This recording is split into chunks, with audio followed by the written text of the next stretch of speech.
Hello DC fans, DCU right here. Today's DC news. James Gunn recently sat down for an interview with Rolling Stone where he revealed a lot of exciting details about the DCU. Let's dive into what he has to say. Supergirl, which is out next year, is wrapping principal photography. How much were you on the set? Zero. Very little. I mean at the very beginning, but I've been pretty busy, as you might imagine. I was really involved at the script stage, but then director Craig Gillespie has just been such a great partner. He's just been doing his thing. You never know how something cuts together, but right now it looks amazing. It's really cool stuff. That's no longer called Supergirl, Woman of Tomorrow, correct? I think it's just called Supergirl. Your Superman movie was first called Superman, Legacy. And now it's just Superman. Yeah, I'm always cutting.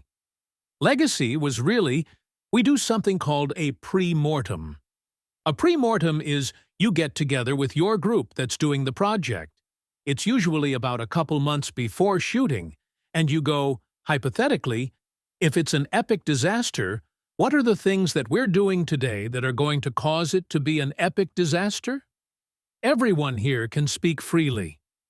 The things you find on other productions are the things that people are whispering, "Oh God, I don't know why they cast that actor. He doesn't fit the role." Or, "The production designer's never on time." One of the things I brought up was, it was called Superman, Legacy. Even though I was the one that gave it that title, I just wasn't sure. First of all, I'm sick of the superhero title, other name thing, and then also it seemed to be looking back when we're looking forward, even though it does have to do with legacy in the movie itself. And everybody was like, "Oh yeah, no, change it." It occurred to me that this particular version of Superman needed a certain version of you and a certain version of the audience. Could 2010 James Gunn have made this film? I don't think the 2020 James could. Everybody knows I was offered Superman in 2018. They also talked to me about Batman earlier than that, but I was in the middle of Guardians 3. If they had come to me in 2018 with Batman, I would have said yes. But, yeah, I just couldn't quite wrap my head around it. On a story level, what cracked Superman for you? It was Krypto. The beginning of the movie is the first thing I wrote, with Krypto coming to Superman in the snow and Krypto taking him home. That really was about the tone of the whole movie. It's a flying dog who wears a cape.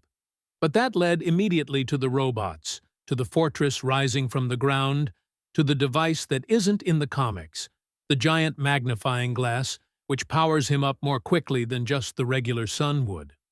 Bringing all those elements into a Superman movie in a way that hasn't happened. Not to mention that he exists in a world where superheroes, or some form of metahumans, have existed for 300 years. It's just a different thing. There are people who've been saying the whole future of the studio might be riding on this movie. How do you work in the face of that kind of pressure? Really, I just go, that's their business. Because that's not the truth for me. My truth is, this is the first movie out of DC Studios. Other people may say, it's gotta be a home run, nothing else. I'm like, no, I'd be very happy with a double. Fucking Iron Man wasn't the be-all and end-all. It wasn't Avatar. We are doing something that's a piece of the puzzle. It's not the puzzle itself. We have Peacemaker, we have Supergirl, and what we want to do is make a movie that people love. They feel connected to the characters. It's just this one movie. It's not everything. I hate it when there's a fucking article and it's going on about all the problems and blah blah blah blah blah, and that means even more pressure on James Gunn and Superman. I'm like, guys, I'm not responsible for all that. I'm responsible for my piece of the pie. I've got to make my budget back. I'll be very happy with that. Sitting on the table here is a Superman-Spider-Man crossover comic book from the 70s. At some point, it feels like it's going to happen in the movies, doesn't it? Maybe it's 10 years from now. We've talked about it a billion times. That could easily happen, but simultaneous to that, I think it would be interesting. But I also think people are a little over it. I think people want to see good stories with their superheroes, and that's what matters. And they want to see different types of stories with their superheroes. And people love superheroes. That's obvious. But they need more variety, and they need just more quality storytelling. And just having Spider-Man and Superman team up isn't gonna do it if it's shit. So it's gotta come from a real place, and it's really hard to make that work. I did Superman because I loved the character, and I was excited about writing that movie. If I were to write a Superman versus Spider-Man movie, is it a concept I'm gonna be like, oh, yeah, this could be a great film? Or am I doing it because, oh, yeah, people want to see Superman and Spider-Man team up? For me, it would have to be, if we ever did that, it would have to be under someone who thought it was gonna be awesome and wasn't just a cash grab, because I'm just not into that. And how about for Wonder Woman? Similar.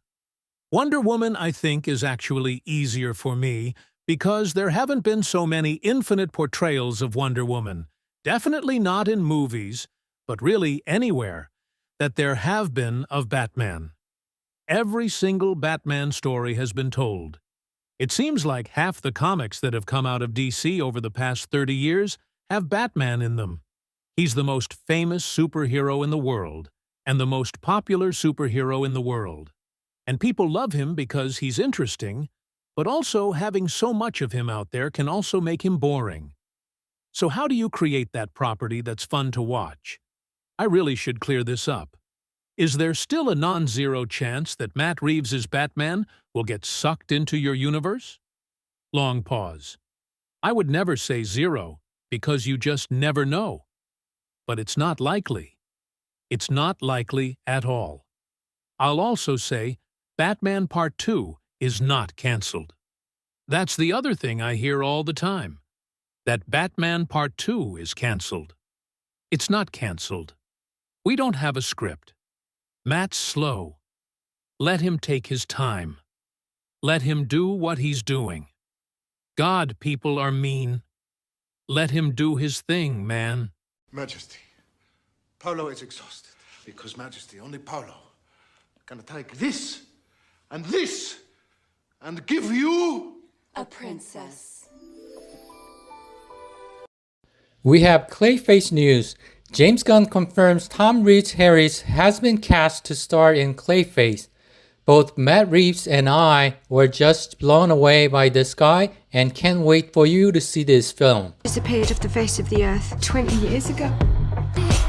When did you last see him? At his party.